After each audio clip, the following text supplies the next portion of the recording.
President Donald Trump said Monday he'll know, within the first 2 minutes, of his meeting Friday with Russian President Vladimir Putin whether a deal can be made on ending the war in Ukraine. According to Associated Press, Trump told reporters in the White House briefing room that in the Alaska meeting, he will review Putin's parameters to end the war with Ukraine. Trump also said he can see a scenario where the US and Russia normalize trade relations if things go well at his meeting with Putin later this week. As for the prospect of progress at that meeting, he says, "I think it'll be good, but it might be bad." So I'm going to go and see the parameters. Now, I may leave and say, good luck, and that'll be the end. I may say this is not going to be settled. I mean, there are those that believe that Putin wanted all of Ukraine. I happen to be one of them, by the way. I think if it weren't for me, he would not be even talking to anybody else right now. But I'm going to meet with him. We're going to see what the parameters are. I'm then going to call up President Zelenski and the European leaders right after the meeting, yeah. And I'm going to tell them what kind of a deal. I'm not going to make a deal. It's not up to me to make a deal. I think a deal should be made for both. I think Russia has to get back into building their country. It's a massive country. But I got a call that they'd like to meet, and I'm going to see what they want to meet about. I'd like to see a ceasefire. I'd like to see the best deal that could be made for both parties. You know, it takes two to tango, right? So ultimately, I'll have a meeting next week. I had a great relationship with him, considering the fact that, you know, I was not nice to him because of the pipeline. I ended the pipeline. But I'm going to meet with President Putin, and we're going to see what he has in mind. And if it's a fair deal, I'll reveal it to the European Union leaders and to the NATO leaders, and also to President Zelensky. I think out of respect, I'll call him first, and then I'll call them after.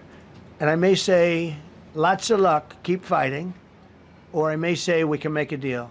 If not, I will tell you this, I've seen a poll coming out of Ukraine. 88% of the people would like to see a deal made. And if you go back 3 years, everybody was gung-ho for war. You know, everybody's gung-ho for war until you have it. Yeah, just to follow up on what you were saying there. First of all, Volodymyr Zelensky is not invited on Friday? He wasn't a part of it. I would say he could go, but he's gone to a lot of meetings. You know, he's been there for 3.5 years, nothing happened. And what is the definition? I mean, do you want somebody that's been doing this for 3.5 years? What's the definition of a good deal? I'll tell you after I hear what the deal is. Because there could be many definitions. You know, you're talking about a very large and complex situation. Well, we're going to have a meeting with Vladimir Putin, and at the end of that meeting, probably in the first 2 minutes, I'll know exactly whether or not a deal can be made. How will you know that? Because that's what I do. I make deals. Yeah, please, go ahead. Do you see a time, Mr. President, when there could be normal trade between the U.S. and Russia? Should your meeting go well, should there be peace? I do, yeah. Russia has a very valuable piece of land. If Vladimir Putin would go toward business instead of toward war, you know, it's a warring nation. That's what they do. They fight a lot of wars. A friend of mine said Russia's tough because they just keep on fighting. They beat Hitler, so did we. And they beat Napoleon. You know, they've been doing this for a long time. I asked a question to a very, very smart man that some people like and some people don't like. Viktor Orban, right? From Hungary, the head of Hungary. And he's in that same area and knows the two countries very well. I said, this was before Biden didn't do anything to get us out of it. He could have gotten us out of that. It would have never happened. I said, so can Russia be beaten by Ukraine? He looked at me like, what a stupid question.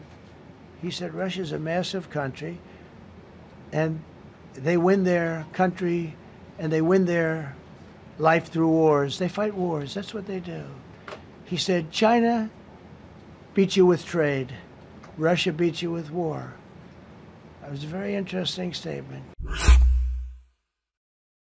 Chancellor Friedrich Merz said Germany's move not to authorize any exports of military equipment to Israel which could be used in its offensive in Gaza was a reaction after the decision by Prime Minister Benjamin Netanyahu's cabinet to take over Gaza City came as a surprise. According to Associated Press, Merz's government made the announcement on Friday in a strikingly quick response by one of Israel's strongest international backers. The Israeli cabinet has made a decision that came as a surprise to us, namely to once again escalate the military conflict in the Gaza Strip, Merz explained during an interview on Sunday. And there has been a reaction to this, namely to stop supplying weapons that are used in these conflicts. The move by Germany, which has previously stopped short of tougher lines against Israel's government taken by some of its European Union allies, appeared likely to further isolate Israel in the wake of the military takeover plan that has been decried by the United Nations, aid and human rights groups, and supporters of Israeli hostages still held in Gaza, among others.